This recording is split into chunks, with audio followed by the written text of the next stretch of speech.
Kanye West, who has been shut down, and apparently there is a line for some people and some corporations, and his sale of Nazi swastika T-shirts on Yeezy.com definitely crossed that line for Shopify, which pulled out of the Yeezy business. Shopify normally handles all of their sales. Took them a day. Yeah, it took them roughly a day, but they pulled the plug. And when you go to Yeezy, at least when we started the show, Yeezy.com was still defunct. Can I tell you what kind of is upset? It just kind of bugs me. It's We like just checked, it's still down. it's still down, It's right? still down, yeah. But it was up for a day. Kanye says, and I have no idea if it's true, that they sold 100,000 units. So they make a lot of money off of that, and then they pull the plug. Right. It's like, it's not that sophisticated a thing to see all you're selling is a swastika, so you can make the decision at 9 o'clock yesterday morning rather than waiting 24 hours and then getting all the sales. Right. So it kind of bugs me. I mean, the only thing I'd say is I just looked. They had $7 billion in revenue last year. So you talk about, I mean, Nonetheless. Yeah, no, I get understood. Business is business. Sure, it should, and doesn't seem like that would be a very hard decision to make. That ad that ran during the Super Bowl is not running anymore. Once everyone saw what he was selling at Yeezy.com, the ad stopped running. But clearly, based on those numbers, there were a lot of people, a very disturbingly large number of people, who ran to buy those things before the website was shut down. It'll be interesting to see if he can find another host for his website. You know what I'm wondering? If he really did sell it, people are going to start walking around with his shirt. I mean, it's really... I mean, if they bought it, they clearly are proud enough to wear it. I know. Which would be very disturbing. Trouble times. Yeah. Going on with Kanye West. I've got the latest headlines on the disturbing headlines surrounding this brother. All that and more next, right here on the Stephen A. Smith Show. Don't go away. Welcome back to the Stephen A. Smith Show. I should say I want to, but I really don't want to, but I have to get into Kanye West and his series of disturbing headlines surrounding this entertainer. I don't even know I can call him entertainer anymore, but the stuff he's getting himself into. West has been sued and dropped by his talent agency after he posted a stream of anti-Semitic views on X. That account has since been shut down. He also put T-shirts with a swastika on sale in his online shop that was also deactivated by Shopify. The company issued a statement that read in part, quote, "All merchants are responsible for following the rules of our platform. This merchant did not engage in authentic commerce practices and violated our terms, so we removed them," end quote. And yesterday, a former employee of West filed a lawsuit in Los Angeles accusing him of wrongful termination, citing gender and religious discrimination. The woman, who is Jewish, alleged he fired her after sending a series of anti-Semitic text messages. West has not commented on a lawsuit or the actions of Shopify that shut down his online website. You know, it's real easy to insult Kanye West. Yay. I'm not going to do that. I'm going to make a plea. I'm going to try to talk to the brother.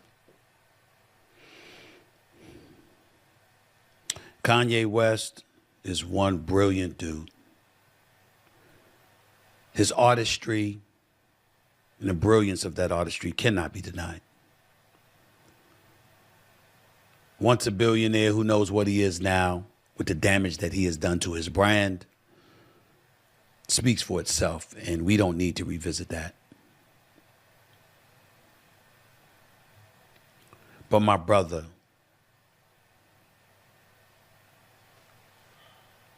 what are you trying to do? Have you really asked yourself that question?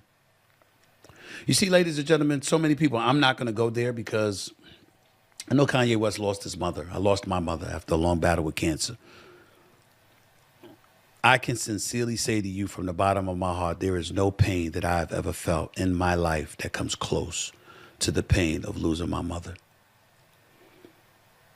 I'm not going to bore y'all with this. I've told y'all this in the past. I think of her every day, every night. Anybody who's had a wonderful mom in their life, I can assure you there is never a full 24 hours that goes by that misery doesn't touch you. Simply because she's not there. She's not there to hug. She's not there to get on you, scream at you, hug you, love you, or whatever. Kanye West I'd give anything to see my mother right now yelling at me, getting on me about something stupid I may have done. There is no pain. Outside of a parent losing their child, there is no pain greater than losing a good mama or a great one. Anybody that lost their mother knows what I'm talking about, especially the dudes. Not to dismiss women. Of course, you love your mamas and stuff like that, but just like women can be daddy's girls, men can be mama's boys, and you know what I'm saying. People have speculated that Kanye hasn't been the same since his mom passed away. The only part about that that's alarming, as opposed to understanding, is that whether it's grabbing the mic from Taylor Swift and talking about how Beyonce deserved the award instead of her years ago, or the myriad of things he has done since, there seems to be no regard for the potential hurt and pain that he may cause others in a moment, courtesy of one of his diatribes.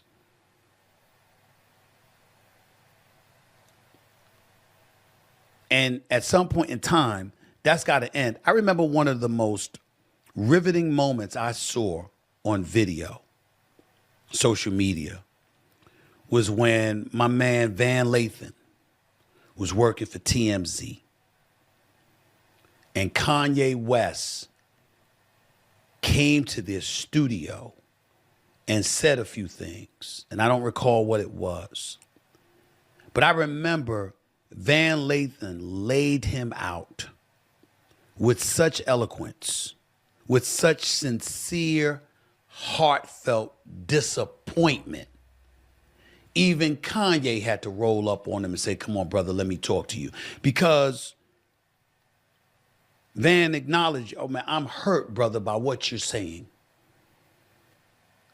Anybody, just Google Van Lathan, Kanye. I promise you it'll show up.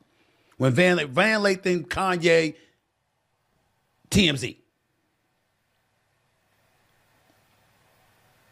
You just find yourself looking at Ye these days and wondering, who's the next Van Lathan that you're going to hit like that, that's going to be in a position to tell you what you're doing is so wrong and so unnecessary.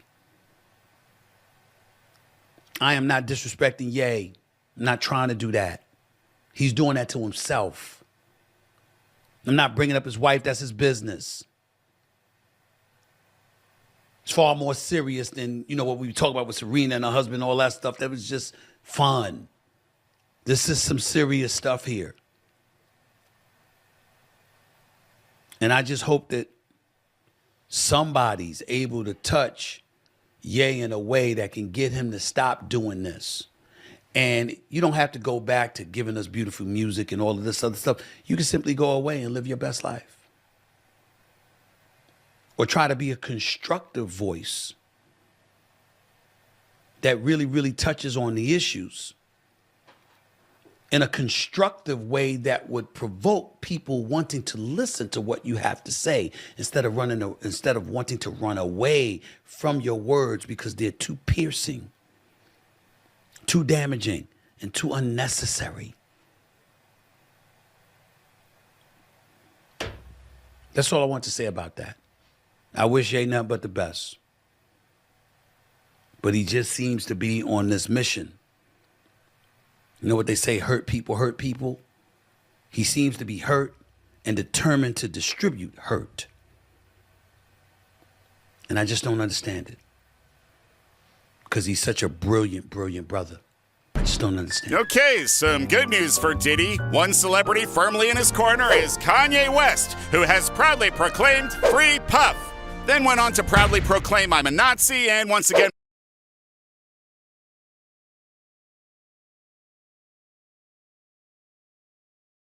praise Hitler. So yeah, there's a club you want to be in. Kanye played all the hits last night, went on one of his patented anti-Semitic rants. Well, it started with Kanye saying Diddy's his idol, his hero, and criticizing other celebrities for not speaking out on Diddy's behalf. Diddy apparently responded by saying thank you. Very quickly, before he knew where the rant was going. And the same breath as Hitler. Yeah, so many tweets to choose from. Let's see. Oh, he says Hitler was so fresh. Call me Adolf Hitler. Any Jewish that does business with me needs to know I don't like or trust any Jewish person. He made sure to say I'm completely sober, there's no Hennessy in my system. Which must have been a relief to their shareholders. This one, if there was any doubt, he's anti-Semitic. He wants to kill Jews. Take him at his word. I think he just does things for shock value. Is it just shock value, or does he really kill the Jews? Whether it's for shock or whether he believes it, it's just bad. What does Bianca Censori do now? Quick, distract everyone by taking off more clothes. Which would be a challenge at this point. Also, weren't all his tweets in like caps? Like, who tweets in caps? If you did lowercase, does it make you less anti-Semitic? When are we going to stop talking about him? Well, now's a good time as any.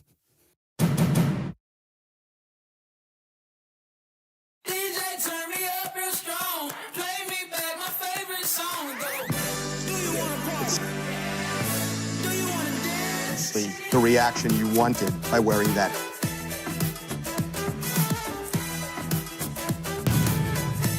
Based on what you've just said here, it sounds to me you got precisely the reaction you wanted by wearing that hat. I didn't want a reaction. You wanted a reaction. No. You knew there was going to be a reaction. I knew there was going to be a reaction, but I'm just living my life day by day, doing what I feel and what the Spirit calls upon me to do. But it also opens up this dialogue that you're not apologizing, because everybody else, when they make a statement like that, they end up apologizing because they're so worried about what people say on social media. Well, you know why when I went to visit him the first time, right after the election. Yeah, and I took the tweets down and everything. Yeah. Because I was drugged the fuck out, bro. I was drugged out. I was on opioids. 2 days after I got off of opioids, and I was addicted to opioids, 2 days I got off of opioids, I'm in the hospital, right? I'm taking hey, everyone listen to this, please. 2 days before I was in the hospital, I was on opioids. I was addicted to opioids. I had plastic surgery because I was trying to look good for y'all. I got liposuction because I didn't want y'all to call me fat like y'all called Rob at the wedding and made him fly home before me and Kim got married. I didn't want y'all to call me fat, so I got liposuction, right? And they gave me opioids, right? And I started taking 2 of them and then driving to work on the opioids, right?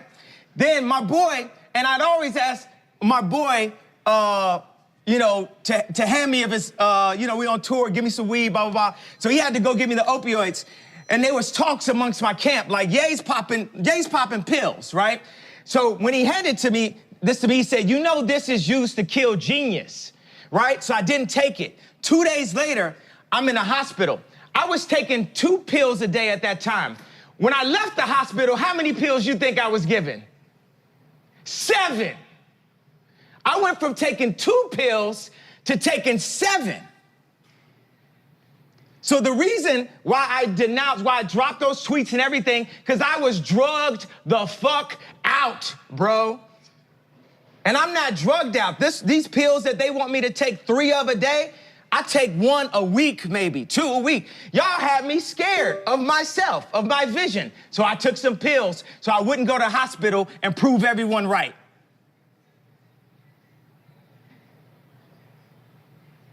We are drugged out.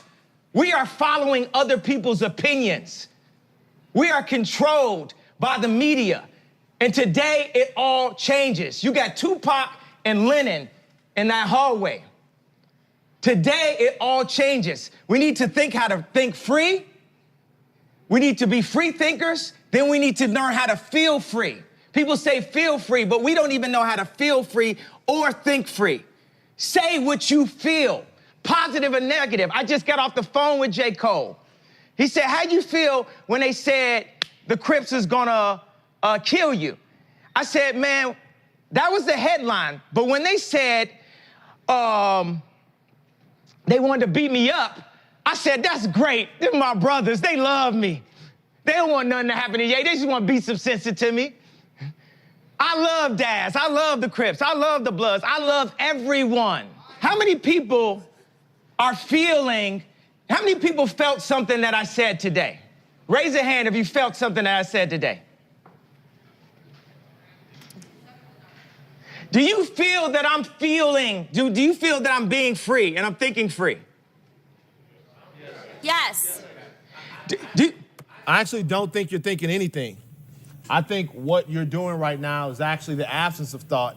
And the reason why I feel like that, because Kanye, you're entitled to your opinion. You're entitled to believe whatever you want. But there is fact and real world, real life consequence behind everything that you just said. And while you are making music and being an artist and living the life that you've earned by being a genius, the rest of us in society have to deal with these threats to our lives. We have to deal with the marginalization that has come from the 400 years of slavery that you said for our people was a choice. Every day we have to walk into that truth while you choose to say things that, to be honest with you, dog, are nonsensical. You want to think freely? That's fine. I'll combat your free thought with my free thought because mine is grounded in a reality that I have been given and a reality that I'm going to change, but I'm not going to do it by pretending that the enemies are on the same team as me. And frankly, I'm disappointed, I'm appalled, and brother, I am unbelievably hurt by the fact that you have morphed into something, to me, that's not real. That's the way I feel. Stand on all the coffee tables you want to stand on, say whatever you want to say, but don't throw a stone, then hide your hand like the rest of us are just gonna swallow it. Yay, be yay. I'm off it forever. Do you? But remember, the life that I live is as a real person, an actual person. Now the thing is, he said something, he said grounded in reality. This reality has been forced upon us. It is a choice, just like when I said slavery is a choice. The reality, we can make our own reality. We can talk about history, but not too long. We need to talk about our now because we can fix and start loving each other now. When I say we have no enemies, we don't have enemies. Black people have a tendency to focus and march when a white person kills a black person or wears a hat, but when it's 700 kids being killed in Chicago, it's okay. It's okay for blacks to kill blacks. But if it's a white thing... I don't think anybody's saying that's okay. There's been more focus and more marches that is a lie. About don't whites killing blacks than kids in Chicago killing each other. That's a lie. There are black people working... There are no marches over against 90% of black people getting killed are killed by other blacks. No, that's a fact. The black homicide rate is a fact. That is a fact. Black on black crime is a fact. But there are black people. Okay, wait a second. Now this is a problem. Wait a second. We have to. You're too far. You have to be closer to me. I'm here right now. There are black people working every single day. Brother, don't scream because it will make us look. Crazy. I don't care how we look in front of this. You're talking some bullshit. No, when you scream, this is what I'm saying. when you scream and you don't talk, it doesn't look. Right. Let me just say something. Let me impart this upon you. Okay, this is a perfect example of what I'm talking about because these are two different versions of somebody else's truth. This is two different versions of somebody else's truth. So he gets up and he's talking slavery, right? Okay, I'm not enslaved, so that it's like I don't mean to insult his reality. No, Kanye, come on over. I just wanted to give him a hug. right. Like I don't mean to. No. I think he might want to fight me, but I want to give him a hug. Okay, but like. Let's finish the conversation and then what Kanye just I love you, and I want to give you a hug. I feel like you want to fight me right now, but I love you. I don't fight with my fist, man. I've been through that. This is what I'm saying. So if I come over there, you're not going to fight me? No, I'm not going to hit Kanye West and TMZ.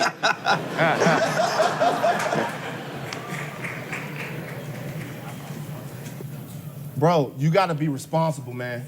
Bro, I'm sorry I hurt you. You gotta be responsible, dog. I'm sorry I hurt you, bro. Your voice is too big. You gotta I'm sorry I hurt you, bro. I love you, bro. I'm sorry I hurt you with my words, bro. Yeah, bro. I love you, bro. Responsible, man. Bro, You gotta be responsible, I didn't mean to say things that hurt you. I didn't mean to wear the hat out the blue and shock so many people and not give them a way out of the pain. I understand that gave them pain, that made them see pain. But guess what? When I went into the hospital. We're now in the hospital. TMZ is the hospital to fix the world. Obama was our opioids. It made us feel like everything was good. That's not true, bro. Yeah. That's not true. Listen, first of all, calmly. What's your name, though? I'm Van. I'm sorry for disappointing you, Van. Yeah, listen. Calmly. Yeah. What you said up there a second ago, the statistic on black on black violence is true. What they don't tell you is there are people dedicating their lives to working throughout the problems of black people. There are black people every day, boots on the ground. They're all over the place that are working towards this. Like every single day, people are trying to fix this problem.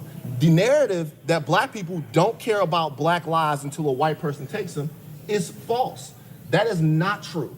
But the problem is the people that are doing this work in communities every day, guys all over the place, they don't get the type of reverence, they don't get the type of shine, they don't get the type of light spotted on them, the spotlight, should I say, that other people do. Those people are the ones that need to be empowered, the people that can help Chicago, that can help South Baton Rouge, that can help those places, that are working there every day.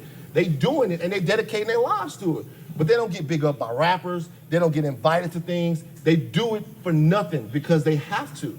So what I'm trying to say is while we're having all of these conversations about stuff that gets covered on the news, who's gonna talk about what doesn't get covered on the news? Like to me, for a lot of years, the dude that inspired me to be more than what I was in Baton Rouge, that was you. Ask everybody in this room for years, ask everybody in here, how many times we've had a Kanye West story and I've stood there, the only person to defend Kanye West because of what you meant to me, and then after that, you slapped me in my fucking face by getting next to people who mean me harm. And who don't even care about being honest about the fact that they mean me harm. I think that we have to get next to everyone. We don't like Trump. We have to talk to them. We have to talk because Trump is a human being also, and he's in a very powerful position, and he's doing a lot of things to actually help business owners be able to go past all these fake laws and rules and things. I mean, candidates can give you the facts better than that, but we need to speak to people. Einstein says the definition of insanity is doing the same thing, expecting a different result. So we keep on saying, I hate you, fuck you, fuck you, fuck you. How are we gonna get a different result out of hate? Why don't we just try love? Why don't we just try love? Why can't it be okay for an influential rapper in the black community to go up to the president and talk to him about how we can make a change one by one? We have the resources for a peaceful world. I believe that Kim Jong-un didn't believe that Obama was crazy enough to come at him.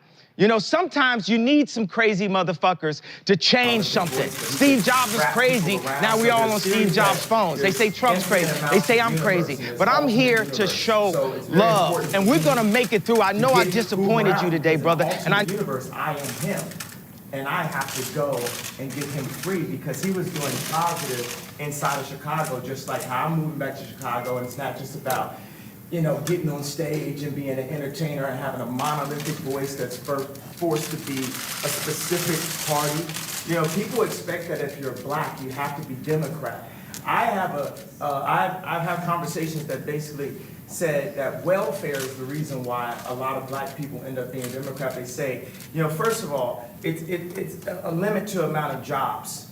So the fathers lose the jobs and they say, we'll give you more money for having more kids in your home. And then we got rid of the mental health institutes in the 80s and the 90s, and the prison rates just shot up. And now you have Chirac, what people call Chirac, which is actually our murder rate is going down by 20% every year. I just talked to the superintendent, met with Michael Sachs, that's Rom's right-hand man. So I think it's the bravery that helps you beat this game called life. You know, they tried to scare me to not wear this hat, my own friends, but this hat, it gives me power in a way. You know, my dad and my mom separated. So I didn't have a lot of male energy in my home. And also, I'm married to a family that, you know, not a lot of male energy going on. It's beautiful though, but there's times where, you know, it's something about, you know, I love Hillary, I love everyone, right? But the campaign, I'm with her, just didn't make me feel as a guy that didn't get to see my dad all the time, like a guy that could play catch with his son. It was something about when I put this hat on, it made me feel like Superman. You made a Superman, that's my favorite superhero. And you made a Superman cape for me also as a guy that looks up to you, looks up to Roc-A-Fella, looks up to American industry guys. Non-political, no bullshit, put the beep on it, however you want to do it, 5 seconds delay, and just goes in and gets it done. Right now, you gave me the heart to go to Adidas, because at Adidas, when I went in 2015, we were a $14 billion company losing $2 billion a year. Now we have a $38 billion market cap. It's called the Yeezy effect. And I went to Casper. We had a meeting in Chicago. And I said, you have to bring manufacturing onshore, not even shore, into the core. It's not about the borders, the core of Adidas. And Chicago is the core of Middle America. We have to make Middle America strong. So I had the balls, because I had enough balls to put on this hat.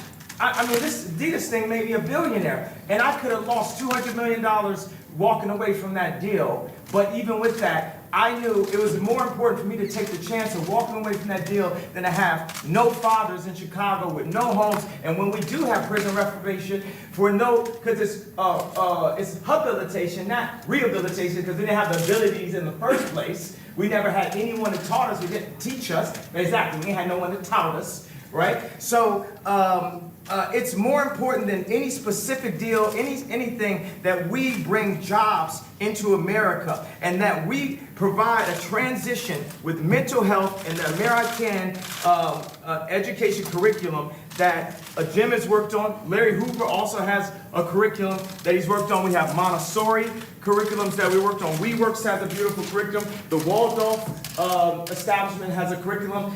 We have meditation. There's a lot of things affecting our mental health that makes us do crazy things, that puts us back into that trap door called the 13th Amendment.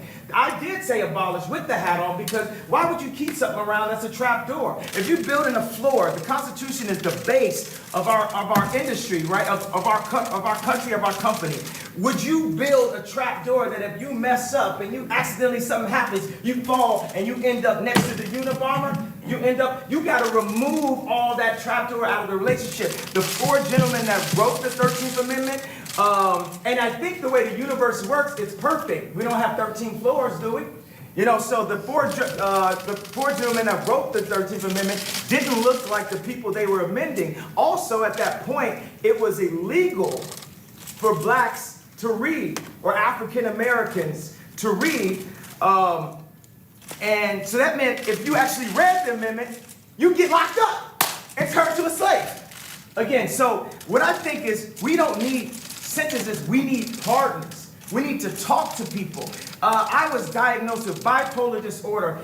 I was connected with a neuropsychologist that works with the athletes in the NBA and the NFL. And he looked at my brain. It's equal on 3 parts. I'm going to go ahead, drop some bombs for you. 98 percentile IQ test. I had a 75 percentile of all human beings, but it was counting 8 numbers backwards after it was repeating. So I'm going to work on that one. The other one's 98%, Tesla, Freud. You know, so he said that I actually wasn't bipolar. I had sleep deprivation, which could cause dementia 10 to 20 years from now, where I wouldn't even remember my son's name. So all this power that I got, and I'm taking my son to the Sox game and all that, I wouldn't be able to remember his name from a misdiagnosis. And what we need is, we can empower the pharmaceuticals and make more money. That's one thing. I've never stepped into a situation where I didn't make people more money. So we can empower pharmaceuticals, we can empower our industries, we can empower our factories, we can bring not only Adidas on shore, we can bring Foxconn to set up a factory in, I think, Minnesota, 53,000.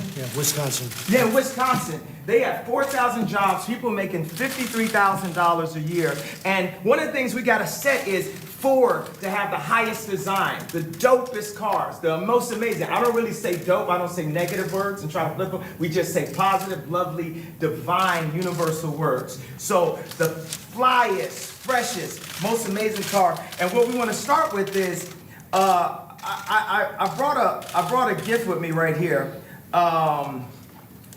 This right here is the iPlane 1. It's a hydrogen-powered airplane, and this is what our president should be flying in. Look at this, Jared. We'll get rid of Air Force One. Can we get rid of Air Force One? No? You don't like that? Well, we're going to have Apple, an American company, work on this plane with. But you know what I don't like about, it's not that I don't like, what I need Saturday Night Live to improve on, or what I need the liberals to improve on is, if he don't look good, we don't look good. This is our president. He has to be the freshest, the flyest planes, the best factories, and we have to make our core be empowered. We have to bring jobs into America because our best export is entertainment and ideas. But when we make everything in China and not in America, then we're cheating on our country. And we're putting people in positions to have to do illegal things to end up in the cheapest factory ever, the prison system. I'll tell you what, that was pretty impressive, folks. You know, I hate to say this, Jim. Do you want to say something? What do you do after that? You don't mind if I... You are please, Jim, please. Right. Great, right? Isn't that a great statement? And it's so true. As a country, it's so true. Very impressed. I've never seen Jim Brown impressed before. He was impressed. That's true. That statement is amazing, huh? I want to tell you, it's great to have you guys with us. And we're going to go in, we're going to have some lunch. That was quite something. That was quite something. It was from the soul. No. It's really, really very interesting. Yes, yeah, please. So you had said of President Bush that he doesn't care about black people. And you've heard some people say that about this president. How do you respond to that? What do you make of that? I think we need to care about all people. And I believe that when I went on to NBC, I was very emotional, and I was programmed to think from a victimized mentality, a welfare mentality. I think that with blacks and African Americans, we really get caught up in the idea of racism over the idea of industry. We say if people don't have land, they settle for brands. We want Polo Sport and Obama again. We want a brand more than we want land because we haven't known how it feels to actually have our own land and have ownership of our own blocks. So when you don't have ownership, then it's all about how something looks. It's about the patina, it's not about the soil, it's not about the core. So we focus more on, is somebody wearing something, is someone disrespecting me, so I gotta shoot them, or the idea of someone being racist. You know, we talk about police murders, which we definitely have to discuss, and we have to bring nobility to the police officers and make them, because police officers are just like us. But this is this whole hate building, right? And that's a major thing about racial tension. And we also, as black people, we have to take a responsibility for what we're doing. We kill each other more than police officers. And that's not saying that the police officer is not an issue, because they are in a position of power. But sometimes they're in placement of law enforcement. They need to be law power. It's force versus power. When you shouldn't have to force people to do that. So a lot of times a police officer is sitting there, they're being forced to do this and forced to do that block, and then they force somebody into something and force something. We have to release the love throughout the entire country and give opportunities. A lot of times it's just the overall lack of reparations that we, at any given point, we say, oh, this is racist, this is racist, this is racist, this is racist. So we don't have the reparations, but we have the 13th Amendment. We got to open up the whole conversation. So, and that's a move. One of the moves that I love that liberals tried to do, the liberal would try to control a black person through the concept of racism because they know that we are very proud, emotional people. So when I said I like Trump to like someone that's liberal, they'll say, oh, but he's racist. You think racism can control me? Oh, that don't stop me. That's an invisible wall. Mr. West, what would you like? Oh, your question. You had one question. We're gonna go to another question. Okay. I answered your question. I don't answer questions in simple sound bites. You are tasting a fine wine. It has multiple notes to it. You better play 4D chess with me like it's Minority Report, because it ain't that simple. It's complex. Mr. West, what would you like? I'm going to Chicago sometime, so I would like to know what you would like to ask President Trump to do for Chicago. We're here to talk about crime in Chicago. The thing that the head of the police and Mike Sachs met with me last night at the Soho House about was we feel that stop and frisk does not help the relationships in the city. And everyone that knew I was coming here said, ask about stop and frisk. That's the number one thing that we're having this conversation about.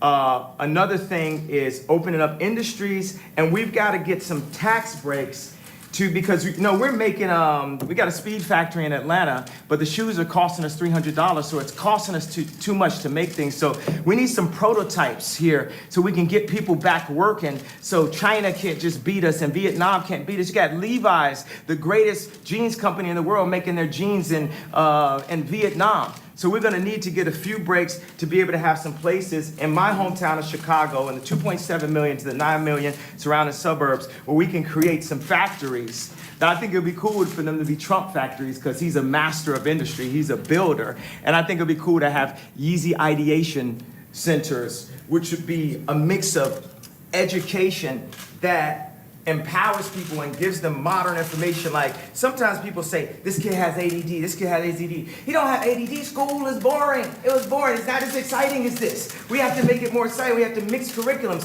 You play basketball while you're doing math. You learn about music while you meditate in the morning. We have to instate mental health and art programs back into the city. So those are, and also, Larry Hoover is an example of a man that was turning his life around. And as soon as he tried to turn his life around, they hit him with 6 life sentences. So I believe you say don't tear down the statues. Larry Hoover is a living statue. He's a beacon for us that needs to see his family, that needs to go out and represent. When you have a block leader on every single block, they can own the block as their own. That's something I learned from Jim Brown from A Mayor I Can. We need to put curriculums from people who really came from the streets, not people who are just trying to set us up to go into a work system or prison system that applies to what people are really going through, which Jim Brown has created. What about gun violence with all the debate about the Second Amendment going on?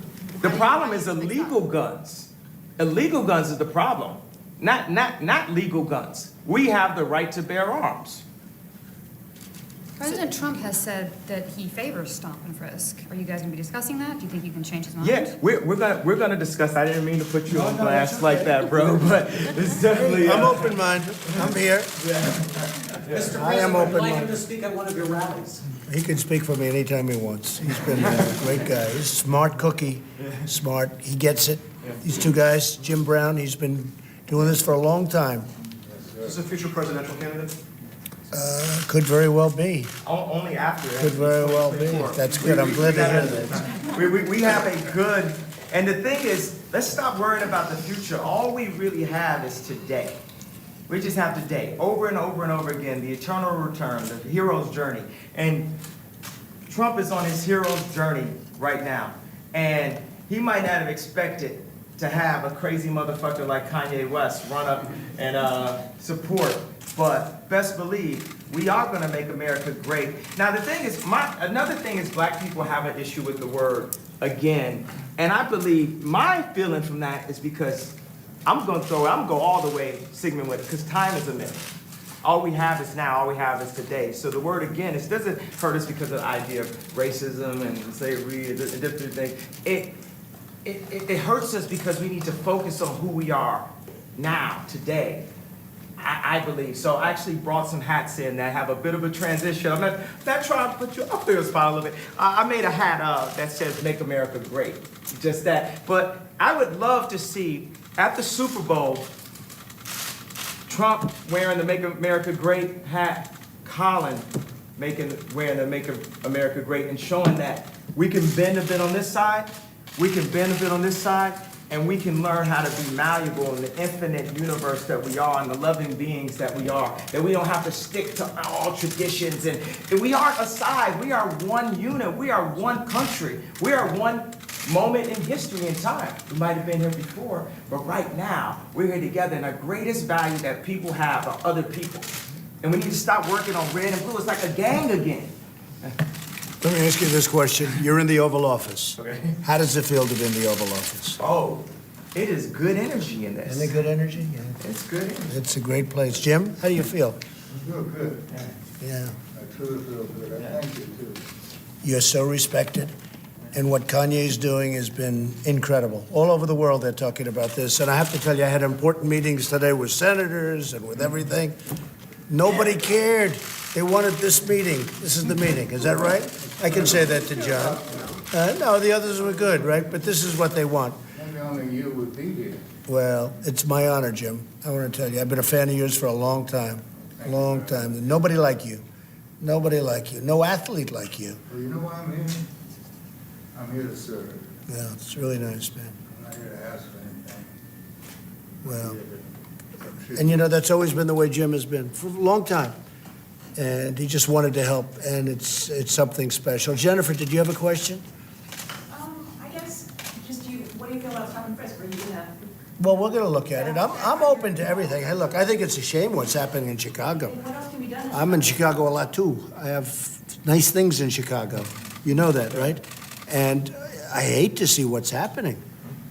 They're having numbers of people being shot and killed, and it's not for this country. So they have to do something, and I am totally open. If we can do it a different way, Kanye, I'm totally open. But they have to do, I mean, we all agree they have to do something, that's Mr. for sure. President, is it a law enforcement issue, a legislation? Well, maybe it's a combination of both. Yeah, I guess it is, but I think it's probably a combination of both. And it's also a respect issue. They respect this guy, they respect this guy. That's a big thing. Right now, they're not respecting, let's say, your mayor or let's say your leadership in Chicago, but certainly it shouldn't be happening. What's going on there should not be happening. Steve, go ahead. What do you want this meeting to lead to in terms of prison? Honestly, from our standpoint, this was just set up to be a lunch of two people that I like, and I guess they like me. And we're gonna have lunch. We're gonna talk. You said, yes, you know I love you. I know. Did I? But I don't want to put you in that spot. But. No, I'm standing in that spot. I love this guy right here. Let me give this guy a hug right here. I love this guy right here. That's really nice. Come here. That's really nice. And that's from the heart. I didn't want to put you in that position, you know, but that's from the heart. Special guy. These two are special people. Whether you like it, whether you don't like it, they're special people. And I appreciate it. Jim, Kanye, I appreciate it. So let's go have some lunch. Okay? Thank you all very much. All right, guys, let's go. Make your way out.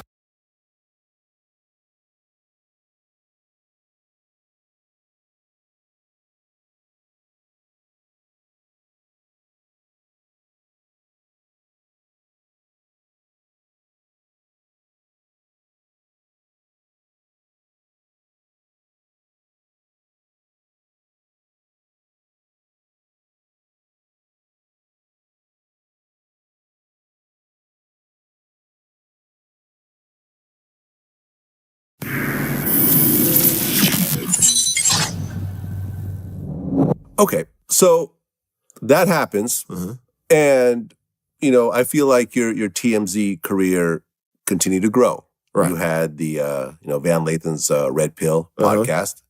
You know, so you were given like your own kind of spin-off show. I have been doing that before the Kanye thing. Okay, before. Okay, but but the show kept going. Yeah. You had more. That helped everything. Yeah, exactly. You Right. had more visibility. You had bigger guests on the show. Everything's going well. Then October 2019 happens. Now, the details of this are relatively sketchy. Okay. Because the incident that we're talking about was not actually broadcast. No, it wasn't. There's video of it, though. Okay. Yeah. But there's screenshots. There's of what screenshots. happened. Yeah. And the screenshots that I saw was your hands around one of your coworkers' necks. Okay. Is that accurate? No. It's not? Nah. Okay. So, apparently something happened with Michael Babcock, one of your coworkers, white guy who's relatively on the conservative side of things, right? Right wing. So tell me what happened leading up to the incident. So that morning, there was a story and it was about Ellen DeGeneres and hanging out with like George W. Bush. Right. And I got all pissed off about it because, you know, George W. Bush did a fantastic career makeover. He did a fantastic career makeover in sort of rebranding himself as not a war criminal and not the guy who left my cousins and them drowning in flood waters with fucking snakes and alligators in them. That he was just like a president that just wasn't as bad as Trump and he liked to paint. And he did a fantastic rebrand and everybody was in on it. Like everybody was like Michelle Obama having fun with him and all of that. And those people are entitled to that. But for me, being from down there and having seen the situation, it's just more difficult for me. So Ellen DeGeneres palling around with George W. Bush, she's entitled to do that. She doesn't have to. She's from New Orleans too. Like she doesn't have to. But for me, it's like fuck George W. Bush. I don't hope anything bad happens to him, but like I'm off it forever, right? It's not my thing. So I get super into that earlier in the show. Like TMZ Live happens in the middle of the day. TMZ, the television show, is like first thing in the morning, like 6:45, like when we first come in. And then after that, I say, I don't want to talk about this on TMZ Live. I said, it's too personal. It's too upsetting. I don't want to talk about this on TMZ Live. I don't. And they kept asking me. It's like, I don't want to talk about it. I don't want to talk about it. They kept asking me. Anyway, I can't remember exactly what happened during the segment. But during the segment, Mike kept shouting over me, talking over me. And because he was in the host chair that day, Harvey wasn't there. I haven't seen Harvey since before that day. Harvey wasn't there. Mike was hosting with Charles. Now, to understand this entire situation, you have to understand the relationship between me and Mike. Mike was by far my closest friend at TMZ. Okay. Not even, me and Mike still talk all the time. Like, Mike will send me random stuff, just random stuff about reminiscing and all of that. Me and Mike were thick as thieves. Anybody would say it was Van and Mike Babcock. We worked in the same place. We were all on the sports team. Me, Mike, Lucas, all of us. We were tight, a tight group. Such a tight group that it became like an HR thing. Like y'all got a little boys club over in sports, they would tell us. So when I say that to say that what happened in the office could have only happened between me and Mike because of the familiarity that existed with us, right? So Mike, after the thing is over, I felt like he was talking to me in a fucked up way, right? In front of everyone. So I'm pissed, no doubt. I go over there and I put my hands, I come up from behind him because he's in the host seat. And I put my hands on his shoulders. Like, my hands weren't like this. They were like this. And I'm just actually put my hands on his shoulders so I can lean over and talk to him. If you watch the video, you'll see it. I say something. I say, go ahead, give it to me. This is the picture right here. So that right there, that's that freeze frame right there is because he's turned. So my hands were like this, right? And then he turned and I have my hand right there. So, but show me that picture again. And show it to the audience. Yeah. We'll put up the picture. Yeah, put up the picture. I'm whispering in his ear. I'm literally whispering in his ear. If I wanted to come up behind him and choke him, I could have come up behind him and put him in a sleeper hold. I could have come up behind him and put my hands around his throat. There's no way I would ever hurt Mike. There's no way. No one in that office believes that I was a physical threat to anybody in the office. Like, just nobody believes that. It's like, it's kind of a thing. But yeah, so that happens. I whisper in his ear, yo, dog, seriously, that was too much. That was fucked up. You know you can't talk to me like that. And if you watch the whole video, he says something, he turns around, he turns around like this, and then he actually moves my hand, and then I move it. Like, literally, when he moves my hand, and when he moves my hand, I move it. Like, I move my hand. I actually move it out of the way. I'm like, okay, cool. And then I actually, when I leave, I actually pat him, and then I point, and I go back to my seat. Charles it wasn't actually that. The whole time that that's happening, Charles is laughing. What happened was when I walked away, I did say to him, I done told you now, don't fuck with me like that. Not again. Like, do not do that to me again. Don't talk to me like that again. And at that point, Charles felt like it had gone too far, and he said, "Man, go home. It's the last time I've ever been in TMZ." Okay. So you got sent home that day, and you thought, okay, disagreement at work, not a huge deal. But then, I guess you had to meet with the attorneys. They called. Yeah. They called you to talk about the situation. At that point, did you think that things had escalated beyond what you thought? No, it wasn't the attorneys at first. It was HR. When they mentioned physical contact, I was surprised because when they were like, "Yo, this is a physical thing," I was like, "What do you mean?" She was like, "Well, you grabbed him." I was like, "I grabbed him." I was like, "I put my hands on his shoulders." I would put my hands on Mike's shoulders all the time. It was like I would go over to Mike, like if I was whispering some of the story, I put my hand on his shoulder, talk to him. I was like, I had no fucking clue. And then I was like, oh shit, this is fucking real.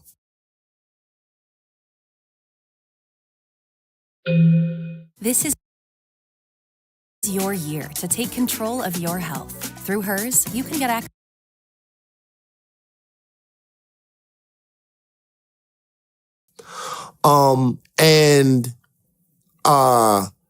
They were like, we're going to take a couple of days and like, we're going to decide whatever that's going on and stuff. Okay.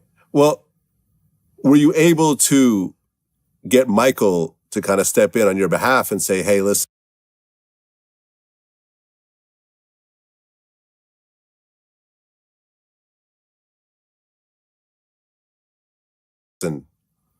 it's cool. He didn't grab me. We're friends. This is being blown out of proportion. I want to speak up on Van's behalf." Or he claims he did. I mean, I have no choice but to like believe him. But like, I wouldn't not believe him. You know what I mean? Like me and him were talking throughout the whole thing. Like his girl reached out to me. Like Mike's, everyone. Like Mike called me on the phone crying.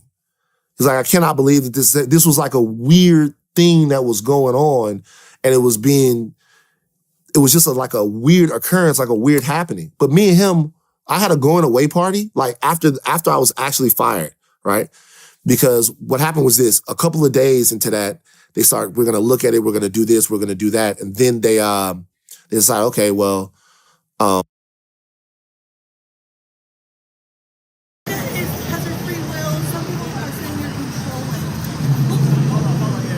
She's TMZ. What do you feel like it's okay? I'm a human being. All of this TMZ, this 30 miles on, y'all set celebrities up, all this bullshit. I don't give a fuck what y'all got to do. What y'all gonna do? What y'all got to say?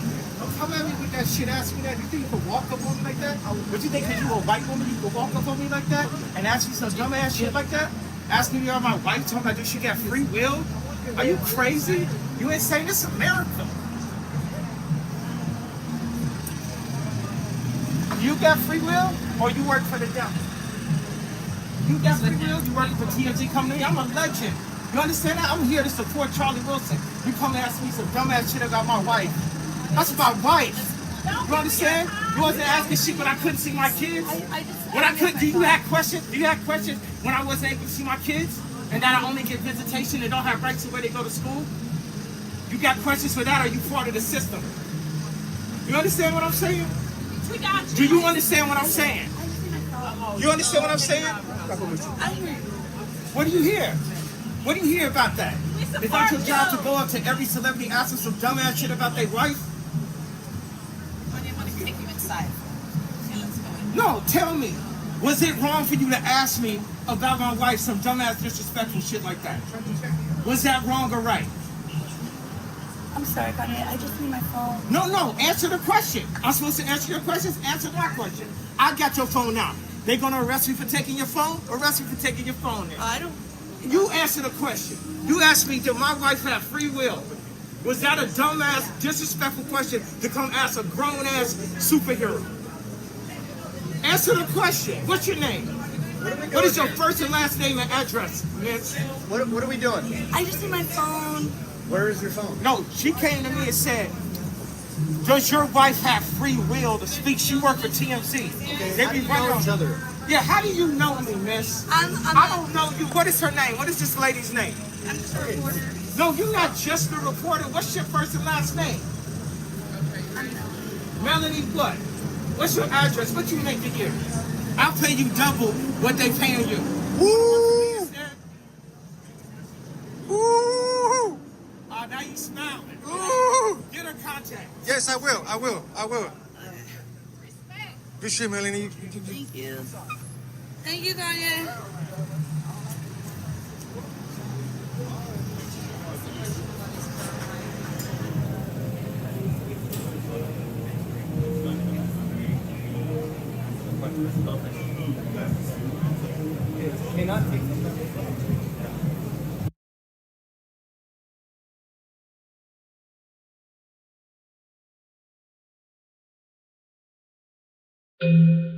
I've always struggled with losing weight.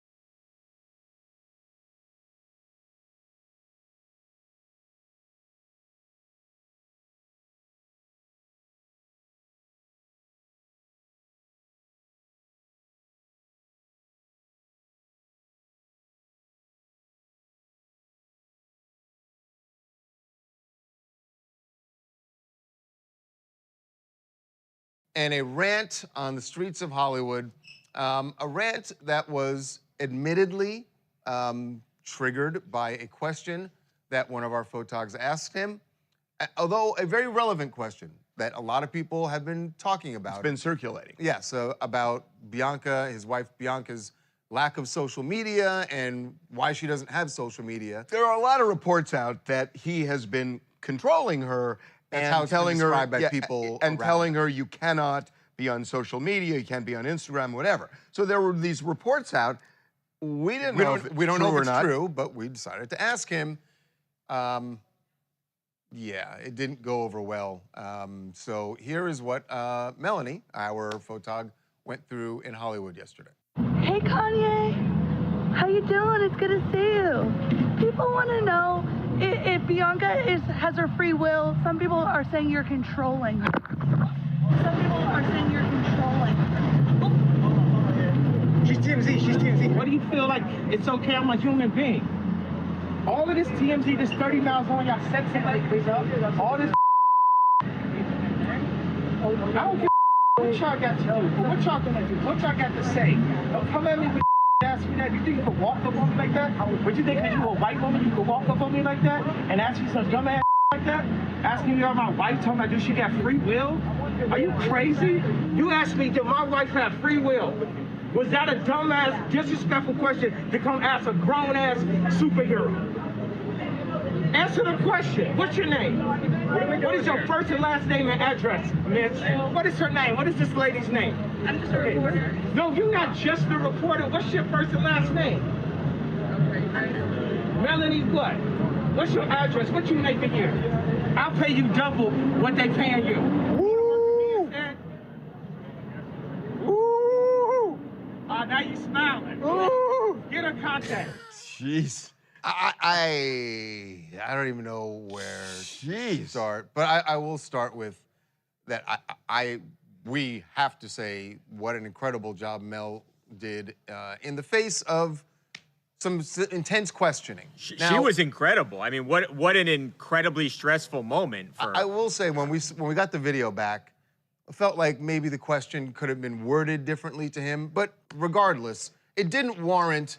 Even with the inartful wording of the question, it didn't warrant what was essentially, as the more I watched it, it felt like the Gestapo stopping someone being like, Papers. Where are your papers? I thought it was a fair question. It's certainly a conversation that a lot of people are having right now. It's not like we didn't concoct this out of thin air. People are really questioning this and what's going on with Bianca Censori. And and for all those people to just stand there and to watch Kanye act so aggressively and yell and nobody says anything, I think that's so weak. What are they going to do? And by the way, say something. Say, hey, say Kanye, shut up. Be quiet, Kanye. We should say there's a part of the video that we didn't see there where a police officer came over because he was ranting he didn't do anything either. He stood there and watched. He stood there and watched. Well, there's nothing the police There's nothing he could do. No, that could be a crime. No, it's not. He didn't do anything. It's not. And look, one of the things we do, I mean, there are a lot of photographers out there, and you know, we don't want to like incite people. Right. I mean, we want to get conversations going.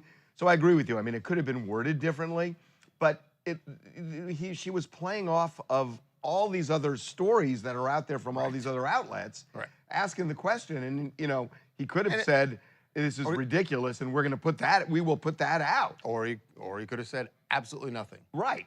I mean, you got a mask on. No one's going to see your face anyway. You could have just kept walking. But it happened. Wow. And it was right before the Walk of Fame ceremony. Yes, he was going there for Charlie Wilson from the Gap Band, was getting his star on the Walk of Fame. He did get his star on the Walk of Fame. That was Kanye on the way into the ceremony. Hey, how y'all doing out there? It's X-Man Stay Lit out of Charlotte, North Carolina. This is hilarious, man. It's just, I get both sides. It's like, get out of Kanye West's life and ask him these crazy questions, but I felt bad for her too, because it was just like, she didn't know what to say. She was just starstruck and just amazed. But the funny part about it is Kanye said, I could change your life and give you a job, give me the information. Well, and that look on her face. Guess what? She didn't take the job. She still works here. Yeah, she was here this morning. She was here this morning. So, I mean, good effort, Kanye.